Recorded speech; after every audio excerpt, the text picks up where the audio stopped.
मातंगी के प्रादुर्भाव से संबंधित कथा। शक्ति संगम तंत्र के अनुसार एक बार भगवान विष्णु और उनकी पत्नी लक्ष्मी जी भगवान शिव तथा सती से मिलने हेतु कैलाश पर्वत गए, पर जहां शिव तथा सती जी का निवास स्थान है। भगवान विष्णु अपने साथ खाने की कुछ सामग्री अपने साथ ले गए तथा शिव जी को भेंट की। शिव तथा सती जी ने उपहार स्वरूप प्राप्त हुए वस्तुओं को खाया। भोजन करते हुए खाने का कुछ भाग नीचे धरती पर गिरा। परिणाम स्वरूप उन गिरे हुए भोजन के भागों से एक श्याम वर्ण वाली दासी ने जन्म लिया, जो मातंगी नाम से विख्यात हुई। देवी का प्रादुर्भाव उच्छिष्ट भोजन से हुआ। परिणाम स्वरूप देवी का संबंध उच्छिष्ट भोजन सामग्रियों से है तथा इन्हीं उच्छिष्ट वस्तुओं से देवी की आराधना होती है। देवी उच्छिष्ट मातंगी नाम से जानी जाती हैं। प्रांतोषिणी तंत्र के अनुसार एक बार पार्वती देवी ने अपने पति भगवान शिव से अपने पिता हिमालय राज के यहाँ जा अपने माता तथा पिता से मिलने की अनुमति मांगी, परंतु भगवान शिव नहीं चाहते थे कि वो उन्हें अकेले छोड़कर जाए। परंतु शिव जी के सन्मुख बार बार प्रार्थना करने पर उन्होंने देवी को अपने पिता हिमालय राज के यहाँ जाने की अनुमति दे दी। साथ ही शिव जी ने एक शर्त भी राखी कि वो शीघ्र ही माता पिता से मिलकर वापस कैलाश आ जाएगी। तदनंतर पार्वती की माता ने एक बगुला भेजा अपनी पुत्री पार्वती को कैलाश से लेने हेतु। कुछ दिन पश्चात भगवान शिव बिना पार्वती के विरक्त हो गए तथा उन्हें वापस लाने का उपाय सोचने लगे। शिव जी ने अपना भेष एक आभूषण के व्यापारी के रूप में बदल तथा हिमालय राज के घर गए।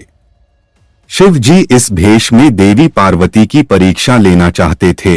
वे पार्वती के सन्मुख गए और अपनी इच्छा अनुसार आभूषणों का चुनाव करने के लिए कहा। पार्वती जी ने जब कुछ आभूषणों का चुनाव कर लिया, शिव जी ने आभूषणों के मूल्य के बदले उनसे संभोग की इच्छा प्रकट की। देवी पार्वती अत्यंत क्रोधित हुई तथा अपनी अलौकिक शक्तियों से उन्होंने पहचान लिया।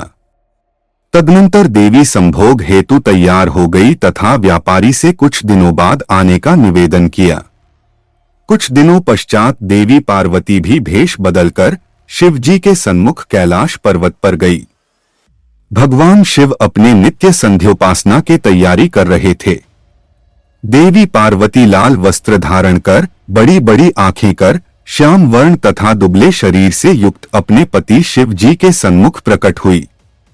भगवान शिव ने देवी से उनका परिचय पूछा। देवी ने उत्तर दिया कि वह एक चांडाल की कन्या है तथा तपस्या करने आई हैं।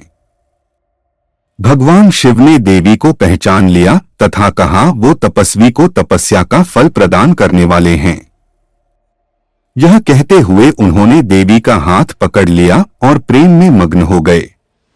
तत्पश्चात देवी ने भगवान शिव से वार देने का निवेदन किया तथा शिव जी ने उन्हें इसी रूप चांडालिनी से अवस्थित होने का आशीर्वाद प्रदान किया तथा कई अलौकिक शक्तियां प्रदान की। नारद पंचरात्र के अनुसार कैलाशपति भगवान शिव को चांडाल तथा देवी शिवा को ही उच्छिष्ट चांडालिनी कहा गया है। एक बार मातंग मुनि ने सभी जीवों को वश में करने हेतु नाना प्रकार के वृक्षों से परिपूर्ण वन में देवी श्री विद्या त्रिपुरा की आराधना की। मातंग मुनि के कठिन साधना से संतुष्ट हो देवी त्रिपुर सुंदरी ने अपने नेत्रों से एक श्याम वर्ण की सुंदर कन्या का रूप धारण किया। इन्हें राज मातंगी कहा गया तथा ये भी देवी मातंगी का ही एक स्वरूप हैं। तभी देवी मतंग कन्या के नाम से भी जानी जाती हैं। देवी के सन्मुख बैठा तोता हरि वर्ण का उच्चारण करता है, जो बीजाक्षर का प्रतीक है। कमल सृष्टि का शंख पात्र ब्रह्मरंध्र मधु अमृत शुक या तोता शिक्षा का प्रतीक है। जय मां।